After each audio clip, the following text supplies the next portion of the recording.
C'est toujours un plaisir de se joindre à vous dans Viva Événement. Tout de suite, les principaux titres de cette nouvelle édition.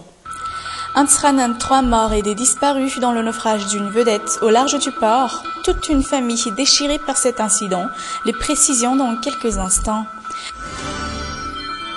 Nous parlerons également de la hausse des frais dans cette édition à l'occasion des grandes vacances, mais surtout à cause de la hausse du prix du carburant.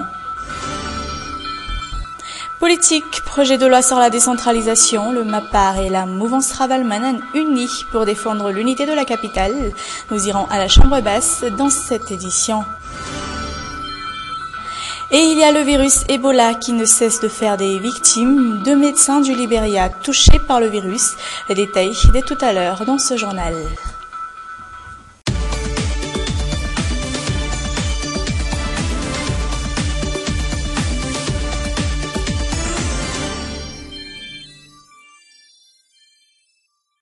Voilà pour les principaux titres, mais avant de les développer, d'abord bonsoir à tous et également bienvenue dans cette nouvelle édition de Viva Événement.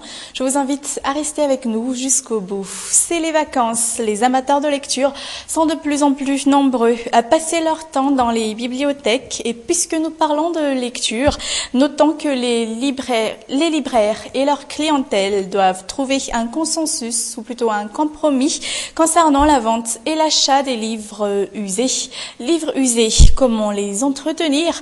Les réponses dans ce reportage d'Anna Muriel et Tovrakoun Javoun qui nous emmènent au cœur de la Cité des livres à Mbouzatou. 60% des livres sur les étals à Mbouzatou sont des livres d'occasion. Chaque année, à l'approche de la rentrée scolaire, les marchands de livres sont obligés de trouver le meilleur moyen pour obtenir les livres pédagogiques récemment demandés par les établissements scolaires. Quelquefois, ce sont les parents qui viennent ici pour nous ramener des livres à échanger. Par exemple, ce livre Louvaku, on l'a acheté à un boost pour le revendre après. Mais il y a des moments où certains établissements scolaires nous font une location de livres. Quelquefois, ils les achètent directement.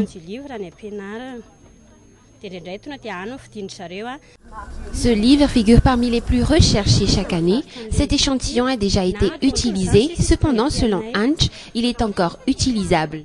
Ce livre est encore en bon état. Bon, on peut juste enlever l'étiquette où il y a le nom. L'intérieur est encore lisible, mais le livre est usé. On se charge de le relier. Jusque-là, selon les revendeurs de livres ici à Mbouzatou, la majorité des marchandises sont encore utilisables. Le prix de ceux qui comportent des usures telles des gribouillages de stylos ou encore des déchirures est réduit à moitié prix, comme ce méthode Boucher. Ce livre méthode Boucher a été utilisé l'année dernière, mais tout est encore lisible. Les ratures réduisent son prix à moitié. Dans tous les cas, ici, au carrefour des livres, les revendeurs ne sont pas en reste des nouveautés, des livres édités localement ou encore ceux importés. On vend également de nouveaux livres. Les importateurs viennent les vendre directement ici.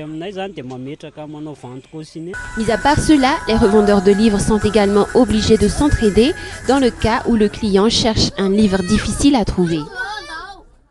Page politique, et comme je vous le disais en titre, les députés issus du MAPAR et ceux émergents de la mouvance Ravalmanan se sont alliés pour défendre l'importance de l'unité de la capitale. Les élus de la capitale, issus de ces deux entités politiques, se sont justement réunis ce jour pour contrer ensemble la scission en 6 de la commune urbaine d'Antananarivo.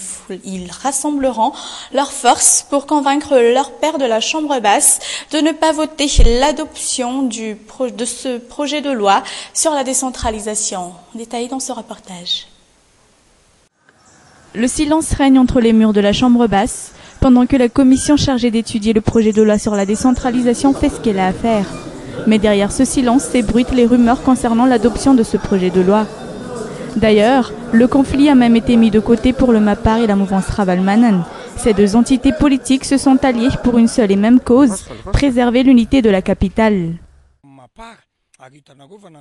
Pas que les MAPAR, mais aussi tous les députés issus de la mouvance Ravalmanan. Nous venons de nous réunir et unir nos forces pour contrer le découpage de la capitale. Nous proposons qu'on donne plus de pouvoir aux délégués d'arrondissement, car la commune ne pourrait pas se charger seule de toute la capitale. Les députés issus du MAPAR ont démenti les fausses informations promulguées par une chaîne audiovisuelle privée proche du régime actuel datant d'hier.